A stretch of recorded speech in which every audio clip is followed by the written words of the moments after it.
अब हम स्टार्ट करें। तो देखिए, आज हम बात करें तापमान को प्रभावित करने वाले कारक। इससे पहले आपने ऊष्मा यानी वायुमंडल के ऊष्मन और शीतलन को प्रभावित करने वाले कारक, कैसे वायुमंडल का ऊष्मन होता है और कैसे शीतलन होता है, उस पर हमने बहुत सारी चर्चाएं कर ली। यदि उसमें से कोई प्रश्न हो तो आप फिर भी पूछ सकते हैं। ठीक है, चलिए। तो तापमान को प्रभावित करने वाले कौन कौन से कारक हैं, यानी हमारा एटमॉस्फेयर है। ठीक है, उस एटमॉस्फेयर में जो टेम्परेचर है उसको प्रभावित करने वाले कारक कौन कौन से हैं। तो पहला हम लोग लिखेंगे वो है आपका अल्टीट्यूड। अल्टीट्यूड इसको कहते हैं उत्तुंगता। उत्तुंगता हिंदी में इसे उत्तुंगता कहते हैं, अल्टीट्यूड। ठीक है, दो प्रकार के हम लोग यहां पर बात करेंगे, अल्टीट्यूड, उत्तुंगता। दूसरा, कई किताब वाले क्या लिखते हैं इसमें, ऊंचाई लिख देते हैं, ऊंचाई। अब ये ऊंचाई किसको प्रदर्शित कर रहा है, कहां की ऊंचाई को बात कर रहा है। तो ये जो ऊंचाई है इसको कहते हैं हम लोग निरपेक्ष ऊंचाई।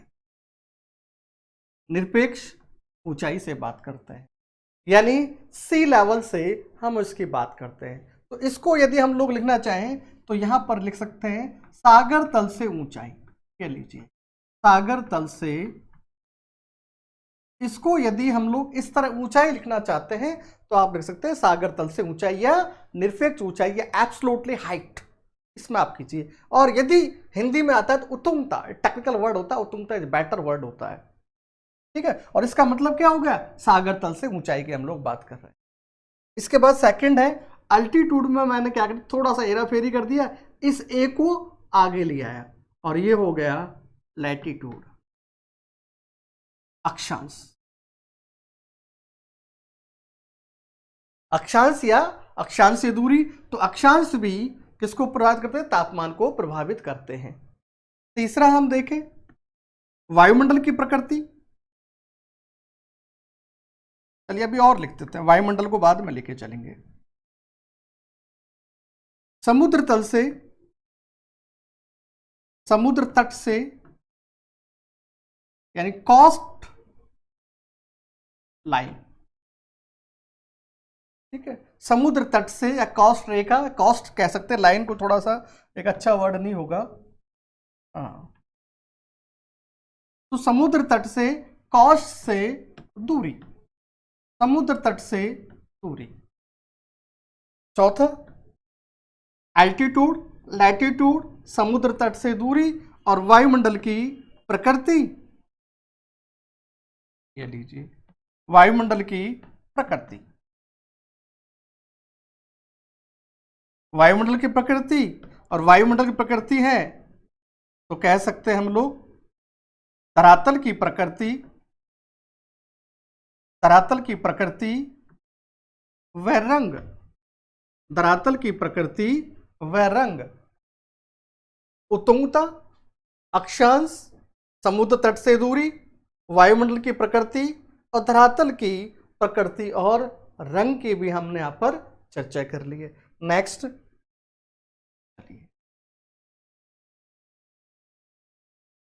पवन संचरण या पवन लिख सकते हैं केवल अपन, पवन संचरण, महासागरीय धाराएं, महासागरीय धाराएं, महासागरीय धाराएं। और भी हम लोग सीख सकते हैं कौन से जो कारक हैं हमारे तापमान को प्रभावित करते हैं। इसके बाद जल व थल का असमान वितरण, असमान वितरण, जल व थल का असमान वितरण। इसके बाद विक्षोभ,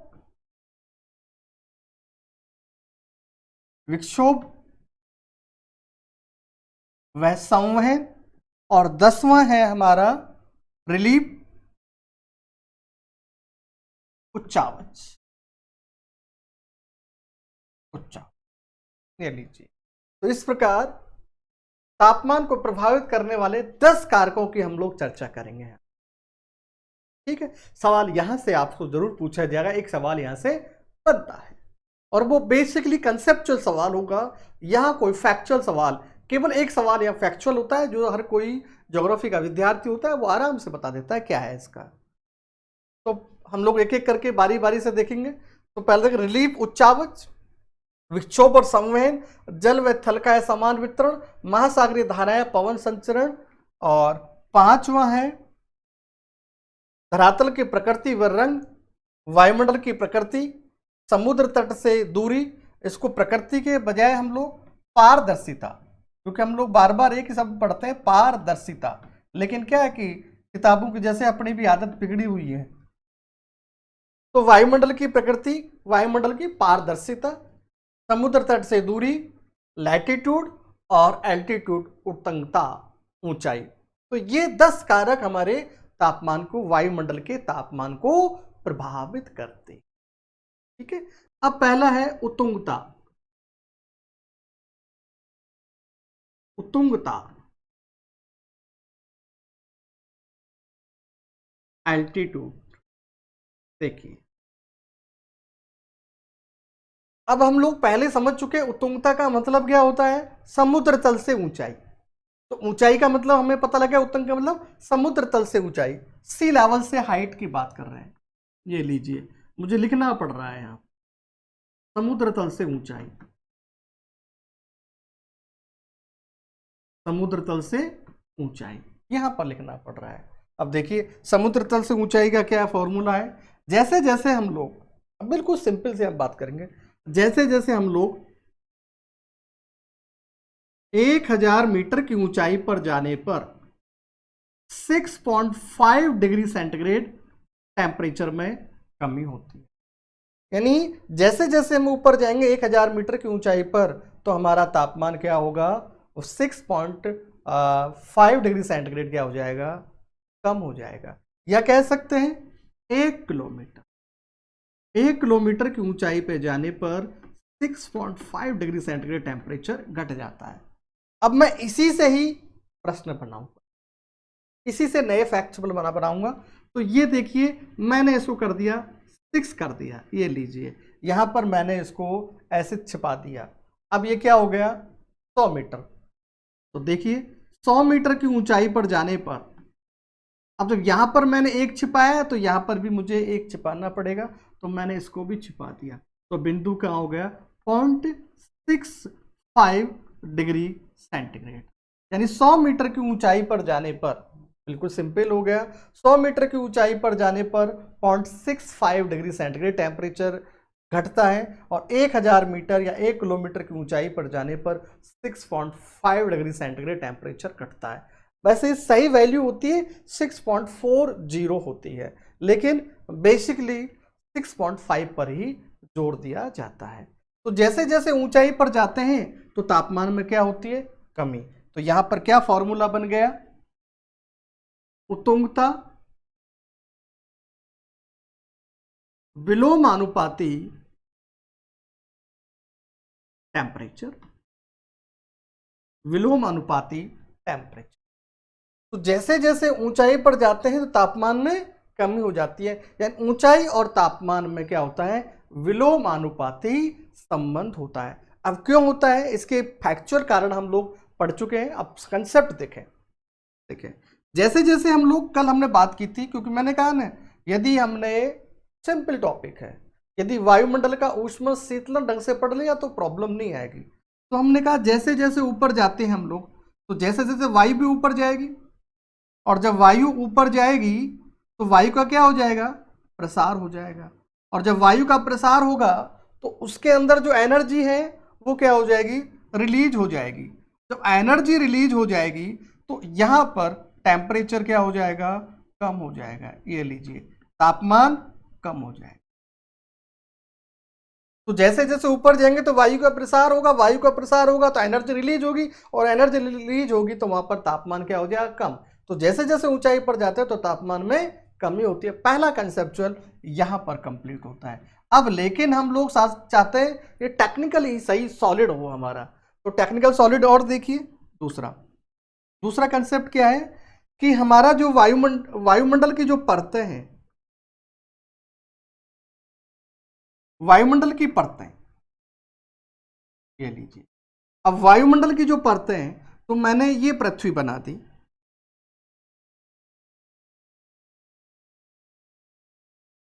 ये लीजिए, ये पृथ्वी। इस पृथ्वी के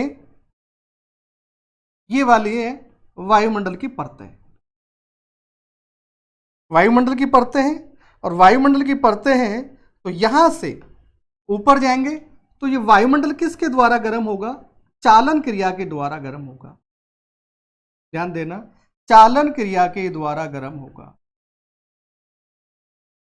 किसके द्वारा हुआ? चालन क्रिया के द्वारा गर्म हुआ। और चालन क्रिया के द्वारा गर्म हुआ तो ये ठंडा था, सॉरी ये गर्म था, फिर ये और गर्म होगा, फिर ऊपर जाते वो क्या हो जाएगा? ठंडा होगा। तो नीचे वाला पार्ट क्या है आपका? गर्म है, और ऊपर वाला भाग क्या है आपका? ठंडा है। ठीक है, तो इसको क्या कहेंगे हम लोग? चालन क्रिया के द्वारा, चालन क्रिया के द्वारा वायुमंडल हमारा क्या होता है? गर्म, वायुमंडल गर्म होता जाता है। तो नीचे वाला भाग गर्म और ऊपर वाला भाग ठंडा। तो इस कारण चालन क्रिया के द्वारा वायुमंडल की परतें नीचे से ऊपर की ओर गर्म होती जाती हैं।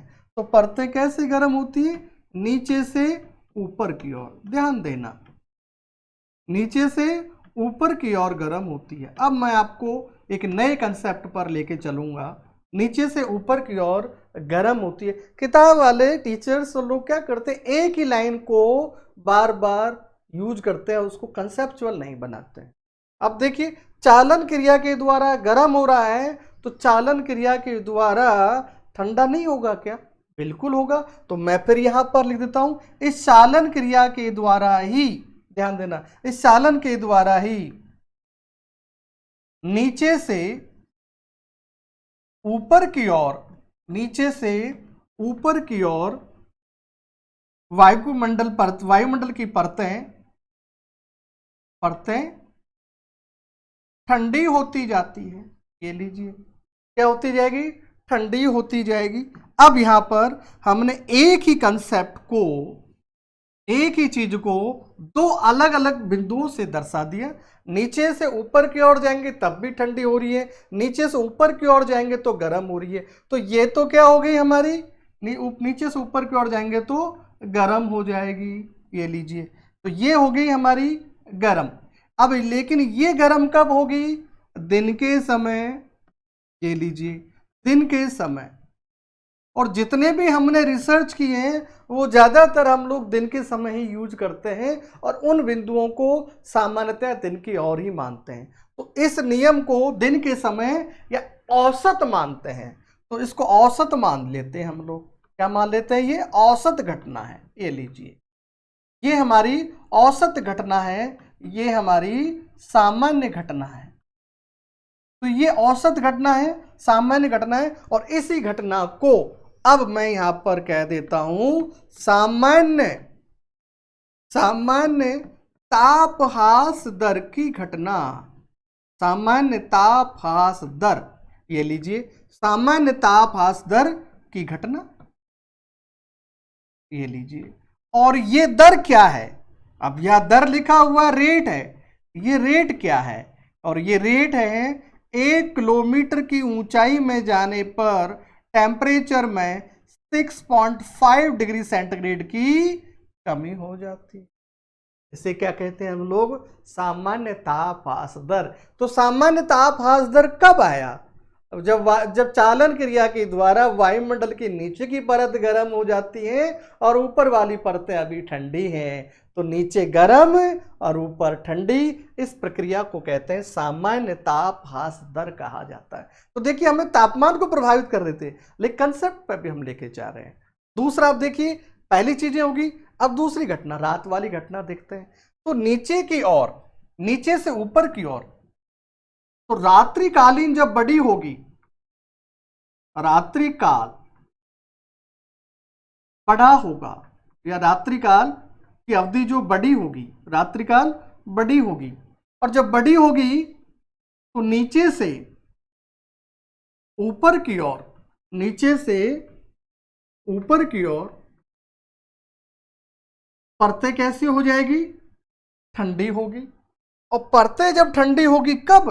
जब रात्रिकाल बड़ी हो। रात्रिकाल बड़ी हो या फिर कह सकते हैं हम लोग शीतकाल बड़ा हो, शीतकाल की अवधि बड़ी हो। लेकिन हम लोग क्या करते हैं कि एक किताब में जो लिख दिया उसे ही हम लोग पढ़ते जाते हैं। मैं कह रहा हूं चेंज कर दीजिए चीजों को, कंसेप्ट। अब आप हायर एजुकेशन में आ चुके हैं, नए कंसेप्ट बनाइए। तो शीतकाल की अवधि बड़ी होगी, शीतकाल की अवधि, शीतकाल की अवधि ये लीजिए। जब शीतकाल की अवधि बड़ी होगी या रात्रि काल बड़ी होगी तो वायुमंडल की परतें नीचे से ऊपर की ओर ठंडी होगी। तो नीचे की तो भैया ठंडी होगी, लेकिन ऊपर की अभी पूरी तरह से ठंडी नहीं हुई है, तो वो कैसी है, गर्म। और इसी के कारण हमारे यहाँ पर एक घटना बनती है जिसे कहा जाता है तापमान विलोमता। तो उसे क्या कहते हैं हम लोग, तापमान विलोमता कहते हैं। ये लीजिए तापमान विलोमता, और इसको इंग्लिश में टेम्परेचर इनवर्स कह दिया जाता है, टेम्परेचर इनवर्स।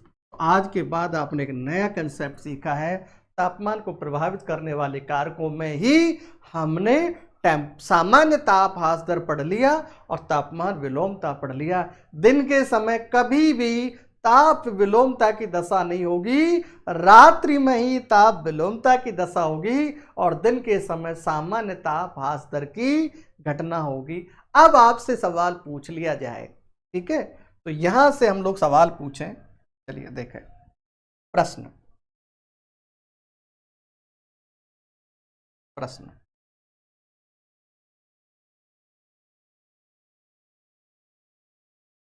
वायुमंडल के किस भाग में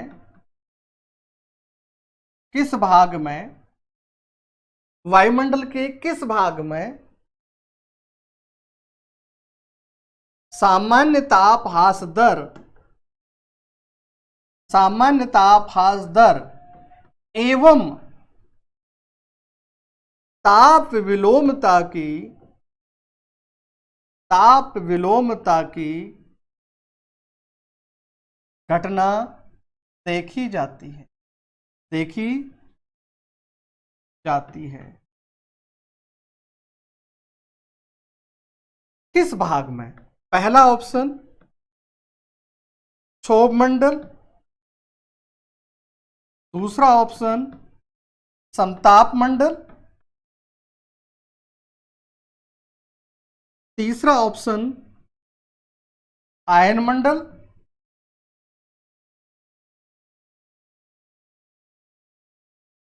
और चौथा सभी। ये लीजिए साहब, चौथा सभी। अब आप आंसर दीजिए। वायुमंडल के किस भाग में सामान्य ताप ह्रास दर और ताप विलोमता की घटना नॉर्मल टेम्परेचर लैप्स रेट और टेम्परेचर इनवर्स की घटना दोनों देखी जाती हैं? क्षोभ मंडल, समताप मंडल, आयन मंडल, सभी। क्या बात है, कविता ए, आर्या ए, कृष्णा ए, सुरुचि, क्या बात है, बहुत बढ़िया। तो सबके आंसर क्या होगी यहाँ पर? ए, क्षोभ मंडल। अब आज के बाद हमें कोई पूछे, ध्यान देना, चीजें बिल्कुल क्लियर हो गया कि वायुमंडल का या फिर कह सकते हैं क्षोभ मंडल का कौन सा भाग सबसे ज्यादा परिवर्तनशील है, यानी सबसे ज्यादा वहां पर मौसमी घटनाएं घटित होती है, क्षोभ मंडल का भाग। तो क्षोभ मंडल को दो भागों में बांटा गया है, ऊपरी क्षोभ मंडल और निम्न क्षोभ मंडल। तो सबसे ज्यादा इफेक्टिव कौन सा होगा? निम्न क्षोभ मंडल होगा। ऊपरी क्षोभ मंडल कम इफेक्टिव होगा, निचला वाला क्षोभ मंडल सबसे ज्यादा इफेक्टिव होता है। मौसमी क्रियाओं से सबसे ज्यादा प्रभावित निम्न क्षोभ मंडल होता है, या निम्न क्षोभ मंडल में सबसे ज्यादा मौसमी गड़बड़ियां देखी जाती हैं। तो चीजें क्लियर, क्योंकि निम्न क्षोभ मंडल ही धरातल के ज्यादा टच है, वहां चालन की क्रिया हो रही है, और जब चालन की क्रिया हो रही है तो वहां पर सबसे ज्यादा इफेक्ट देखा गया है। ये लीजिए, जब हम लोग क्षोभ मंडल पढ़ रहे होते हैं तो वहां पर बच्चा कंफ्यूजन होता है, और इसको मैं मॉडल भी वहां पर बता चुका हूं, लेकिन फिर भी यहाँ पर मॉडल एक ग्राफ का सहारा और ले लेते हैं। चलिए, इसको आपको देखना है तो क्षोभ मंडल वाले टॉपिक्स को ढंग से देखिए। चलिए, तो इसका सही आंसर हो गया। अब आप लोगों ने सब ने सही आंसर दिया है, तो मैं भी क्या करूं, क्षोभमंडल मान लेता हूं, ये लीजिए। तो सही आंसर हो गया क्षोभमंडल। अब आते हैं, अभी तापमान चल रहा है, तापमान से भी हम लोग प्रश्न करेंगे अभी। देखिए अब यहां पर मैं ग्राफ बना देता हूं, क्योंकि हो सकता है आप लोगों ने एटमॉस्फेयर वाला पार्ट नहीं पढ़ा होगा। तो देखिए 2 ग्राफ बना रहा हूं मैं, बिल्कुल सिंपल।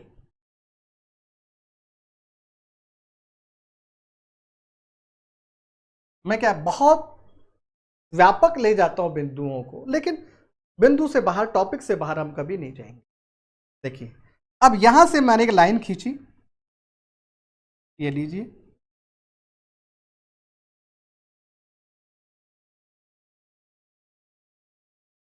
ये रहा एक लाइन, एक लाइन ये खींच दी, और एक ग्राफ और बना देता हूं।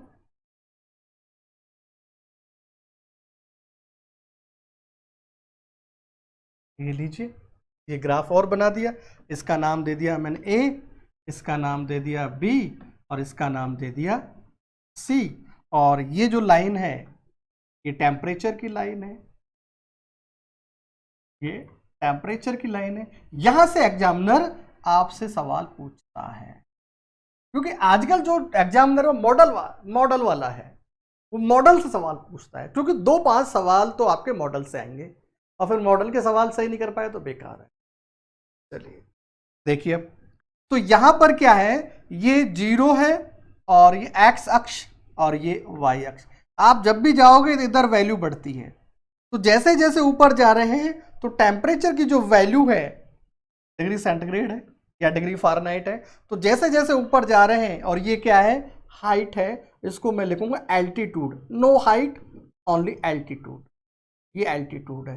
तो जैसे जैसे ऊपर जाएंगे तो ऊंचाई बढ़ रही है, तो टेम्परेचर घट रहा है, और टेम्परेचर घट रहा है तो ये वाला कौन सा दिखाएगा, यहां पर आपको सामान्य ताप ह्रास दर दिखाएगा, यानी normal temperature lapse rate, NTLR बोलता हूं इसको मैं, नॉर्मल टेम्परेचर लैप्स रेट। और ये वाला कौन सा हो गया, जैसे जैसे ऊपर जा रहे हैं तो टेम्परेचर क्या हो रहा है, बढ़ता जा रहा है। ऐसे यदि बढ़ जाता है तो टेम्परेचर बढ़ता, और ऐसे कभी कोई जाएंगे तो घट जाएगा।